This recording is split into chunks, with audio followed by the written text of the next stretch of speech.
اكتفى النادي الأهلي بالتعادل 1-1 مع إنبي في مباراة أقيمت على ملعب المقاولون العرب اليوم الأحد ضمن الجولة السادسة من منافسات الدوري المصري موسم 2025 إلى 2026. وفشل الأهلي في العودة إلى طريق الانتصارات أمام إنبي في الظهور الأول تحت قيادة عماد النحاس الذي تولى المهمة الفنية مؤقتا خلفا للمدرب خوسيه ريبيرو. حقق الأهلي التعادل الثالث له في الدوري هذا الموسم إلى جانب فوز وحيد وخسارة واحدة.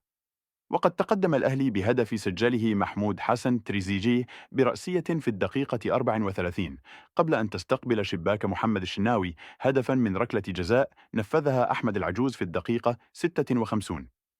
وبات الأهلي في مركز متأخر بجدول ترتيب الدوري المصري بعدما رفع رصيده إلى 6 نقاط فقط. ويستعد الأهلي لخوض مباراته المقبلة في الدوري أمام سيراميكا كليوباترا يوم الجمعة المقبل الموافق 19 من سبتمبر.